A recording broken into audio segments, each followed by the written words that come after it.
오늘은 행복한 부모의 요건 세 가지를 짚어보겠습니다. 부모가 행복해지기 위해서는 자식들이 잘 자라줘야 하겠죠. 그런데 자식은 부모를 행복하게 만들어주기도 하지만 때로는 불행에 빠뜨리기도 합니다. 그건 전적으로 부모 몫이에요. 자식에게 달린 게 아닙니다. 부모에게 달려 있습니다. 행복한 부모가 되기 위해서는 첫째, 확신을 가지고 있어야 됩니다.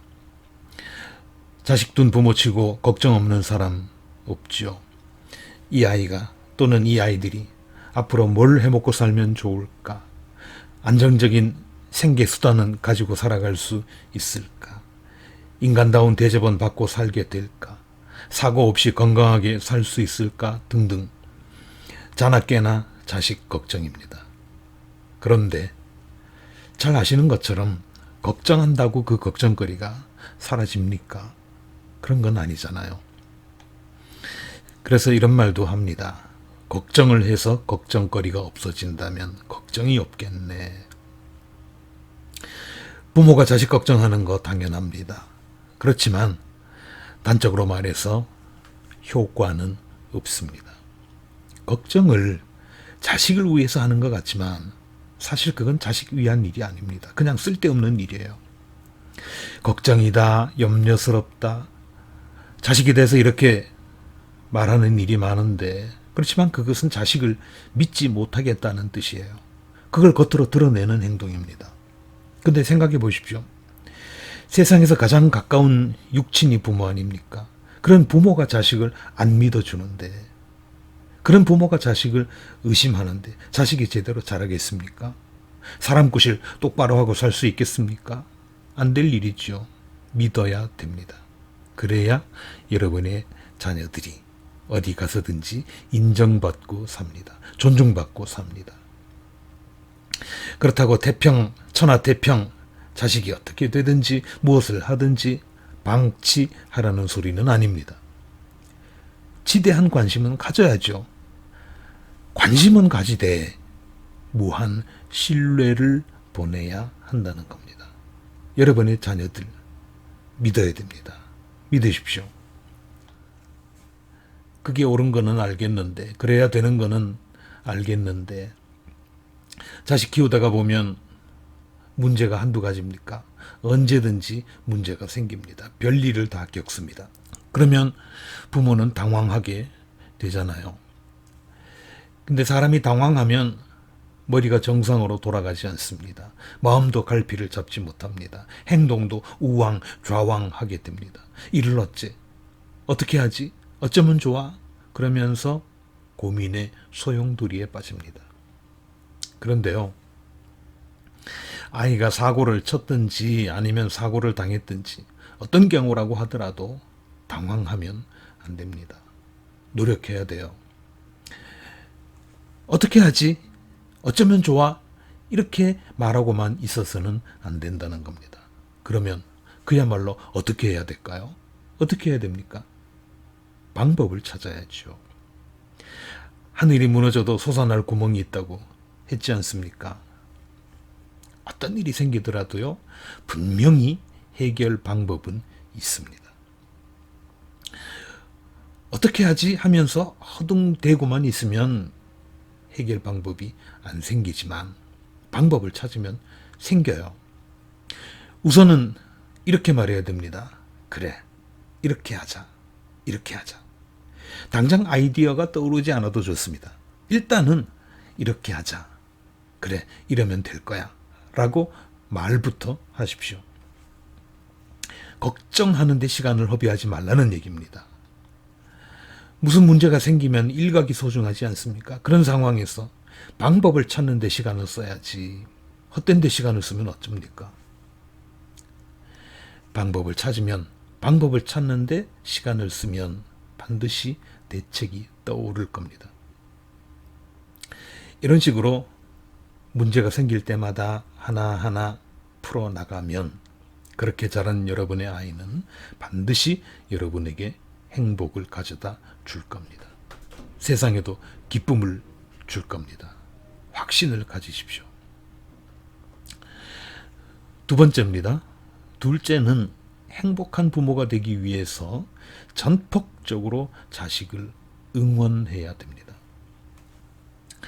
제가 얘기 하나 할게요. 책에서 읽은 내용인데요. 초등학생 아들을 둔 엄마 이야기입니다. 어느 날 아이 담임 선생님한테서 전화가 왔습니다. 그 집 아이가 다른 아이를 때렸다는 거예요. 지금까지 그런 일이 없었기 때문에 좀 의아하기는 했지만 그래도 엄마는 폭력은 안 된다 싶어서 아이를 불러놓고 물어봤습니다. 네가 정말 친구 때렸니? 그렇다고 대답했습니다. 그렇지만 그놈이 먼저 시비를 걸어서 때렸다고 했습니다. 자기 잘못을 안다고도 했습니다. 죄송해요, 엄마. 그러면서 사죄도 했습니다. 아이가 이쯤 말하는 것을 보니까 상황이 어느 정도 정리가 됐구나 싶어서 엄마는 이렇게 말했습니다. 그래. 그렇지만 어쨌든 폭력을 쓴 건 잘못이야. 하지만 네가 알았다니 됐다. 다음부터는 그러지 마. 그랬더니 아이가 펑펑 웁니다. 서럽게 울면서 이렇게 말합니다. 엄마는 그러면 안 되지. 엄마는 그러면 안 되지. 내가 왜 그랬는지 물어봐야지. 선생님도 혼내기만 해서 얼마나 속이 상했는데 엄마까지 그러면 어떡해. 엄마는 내 편이 되어줘야 될 거 아니야. 그 애가 먼저 나한테 시비를 걸어서 내가 얼마나 참다가 때렸는데 엄마가 나보고 잘못했다고 하면 안 되지. 이렇게 항의를 했습니다. 그때 엄마는 느꼈습니다. 명색이 자기가 엄마인데 자기는 지금 아이 마음이 어떤지, 얼마나 속상한지, 왜 때릴 수밖에 없었는지 그런 건 하나도 묻지 않았던 거예요. 더구나 학교에서 선생님한테 이미 실컷 야단을 맞고 왔는데 괜찮으냐고 그것도 물어보지 않았던 것입니다. 제가 이 말씀을 드리는 거는요. 친구 때리는 거 잘했다고 부축이라는 뜻이 아닙니다. 여기서 문제가 뭐냐 하면 이 엄마는 아이에게 도덕 선생이 되려고 했다는 것입니다. 도덕 선생이 되려고 했다는 거예요. 그런데 도덕 선생은 세상에 넘칩니다. 차고도 넘칩니다. 눈만 뜨면 보이는 게 규범이에요. 만나는 어른들마다 노래를 부르는 게 도덕입니다. 그렇지 않아도 밖에서 속이 잔뜩 상해서 돌아왔는데 집에서 엄마까지 도덕 선생 노릇을 하려고 하니까 아이는 질식할 것 같은 그런 느낌을 받았을 겁니다. 나이가 많은 사람이나 적은 사람이나 사람은 대개 제 잘못을 다 알고 있지 않습니까? 이런 경우에요. 아이들이 기대하는 엄마는 신사임당과 같은 그러한 고고하고 고상하고 고매한 그런 엄마가 아닙니다. 차라리 뺑덕 어멈이라도 좋아요. 팥쥐 엄마라도 괜찮아요. 내 편을 들어주는 엄마가 필요한 겁니다. 앞뒤 사정은 나중에 가려도 괜찮아요. 일단은 어느 놈이 우리 아들을 이렇게 화나게 만들었어 하면서 같이 펄펄 뛰어주는 것이 좋습니다. 이처럼 어떤 경우에도 엄마는 내 편이다. 이런 생각이 확고하게 들게 해야 한다는 겁니다. 그러면은요, 아이들은 밖에서 일어났던 일, 시시콜콜한 거 집에 와서 다 얘기를 합니다. 아무런 부담 가지지 않고 말을 합니다. 아이가 집에 와가지고 입 꾹 닫고 있는 것이 문제지 무슨 일이든지 사고를 쳤더라도 잘못을 했더라도 말을 하면 그거는 거의 문제가 되지 않습니다. 누구를 때리고 왔을 때도 그렇지만 어디 가서 맞고 들어왔을 때도 마찬가지입니다. 제가 이렇게 말씀을 드리면 걱정스러운 마음이 드는 분도 혹시 계실지 모르겠습니다. 아니 그렇게 제 아이 편만 들어주면 아이가 어떻게 사회생활을 하겠는가.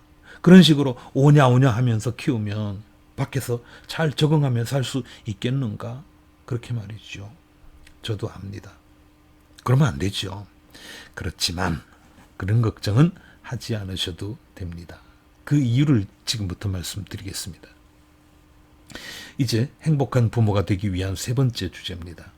셋째, 엄격히 자신을 절제해야 행복한 부모가 됩니다. 셜록 홈즈 아시지요? 천하의 명탐정 아닙니까? 코난 도일의 유명한 탐정 소설의 주인공인데, 셜록 홈즈가 사건 수사를 하다가 친구 왓슨 박사한테 이런 얘기를 했습니다. 개 이야기인데요. 이보게, 개는 말이야. 개는 가정의 모습을 비추는 거울이야. 우울한 가정에서 활기찬 개를 본 적이 있는가? 아니면 행복한 가정에서 슬픈 개를 본 적이 있는가? 주인이 짖어대면 개도 짖어대고, 주인이 위험한 인간이면 개도 위험한 개가 되는 거야. 주인의 기분이 변하면 개의 기분도 변한다는 거지. 이렇게 말했습니다.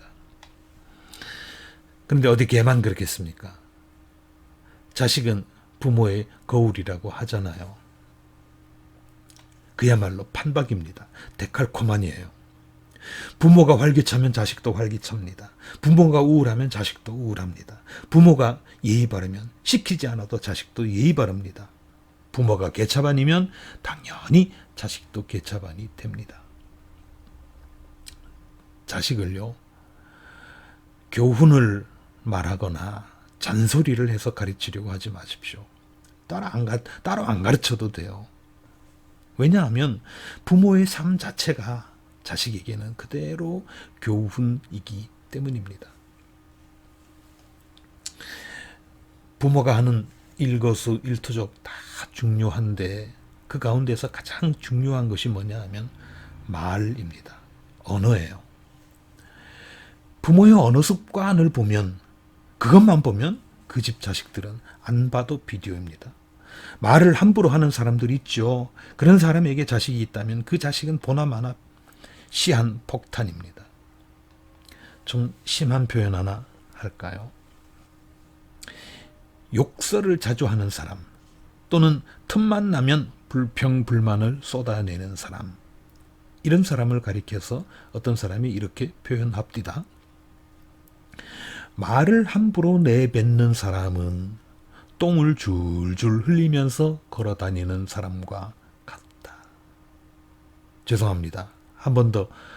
말을 함부로 내뱉는 사람은 똥을 줄줄 흘리면서 걸어다니는 사람과 같다.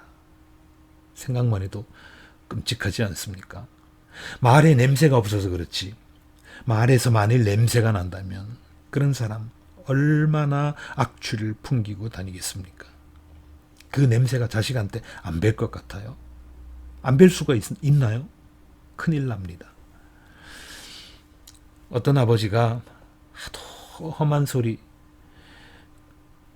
쓸데없는 소리를 자주 해서 보다 못한 딸내미가 이렇게 말해 주었답니다. 아빠, 자꾸 그런 소리 하시면 그 화살이 자식한테 간대요. 아빠가 망하는 게 아니라 나랑 오빠한테 안 좋은 일이 생긴다고요. 오빠랑 내가 벼락 맞을 수도 있어요. 그러면 좋아요? 그랬더니 뜨끔하더랍니다. 고대 그리스 격언에 이런 말이 있습니다.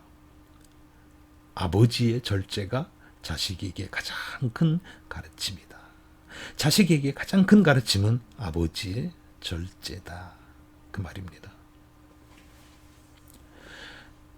잔소리로 자식을 가르치려고 하지 마십시오. 그건 백해무익한 방법입니다.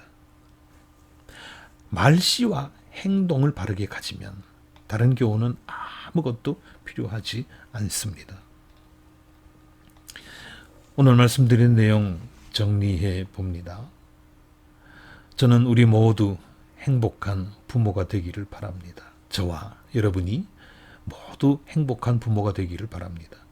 그렇게 되기 위해서는 세 가지를 기억하십시오. 첫째, 자식에 대해서 무한한 신뢰를 가지십시오.